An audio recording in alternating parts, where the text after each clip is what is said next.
हमें पहले इंडेक्स को देखना है, हमें बस पेज पलटते नहीं रहना है एग्जामिनेशन में। इसीलिए पहले से प्रिपेयर करके जाएं, थोड़ा समझे चीज़ों को, प्रोविजंस को देखें, ये देखें कि इंपॉर्टेंट सेक्शंस जो हैं वो कहाँ कहाँ पे हैं। हेंस आपको चीज़ें पता होनी चाहिए बेसिकली। अगर आपको थोड़ा भी आइडिया है चीज़ों का तो you can score well in this examination, and basically scoring well doesn't matter in this examination. आपको क्वालिफाई करना है इस एग्जामिनेशन को, तो अगर आप 45+ ला रहे हैं, you are good to go. Hence आपको PYQ सॉल्व करने हैं। Why? Because most of the questions कई बार रिपीटेड होते हैं, तो अगर आप PYQs रेफर करेंगे तो आपको चीज़ों का आइडिया लगेगा कि कौन से टाइप के क्वेश्चंस पूछे जाते हैं, आपको किन एरियाज पे ज़्यादा फोकस करना है। तो आपको PYQs ज़रूर पढ़ना है, आप उन्हें स्किप नहीं कर सकते।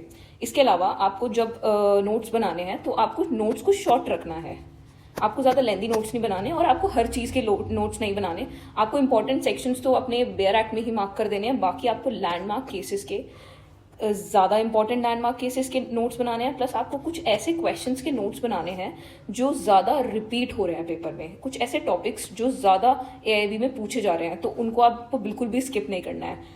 बाकी ये एग्जामिनेशन आपका 3 hours 30 मिनट का होता है, एंड इसमें अराउंड 100 MCQs पूछे जाते हैं। तो आपको टाइम मैनेजमेंट का पूरा ध्यान रखना है। अगर आप टाइम मैनेजमेंट का ध्यान नहीं रखेंगे तो आपको शायद कई क्वेश्चन आते हों पर आप वो अटेम्प्ट नहीं कर पाएंगे।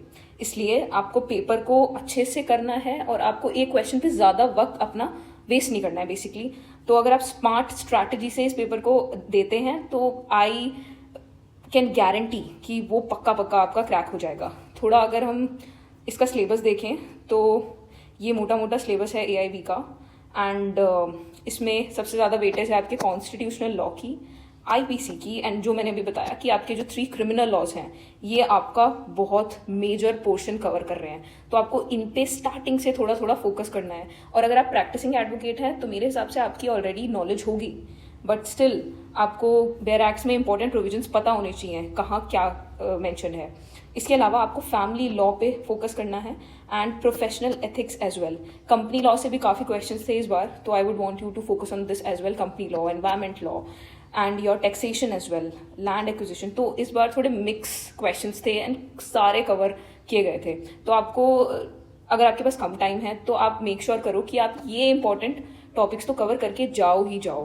तो all the best for your examination, and I try कि मैं एक PYQ के साथ एक वीडियो बनाऊं जिसमें मैं आपको शो कर पाऊं कि आपको अटेम्प्ट कैसे करना है पेपर बेयर एक्ट के साथ।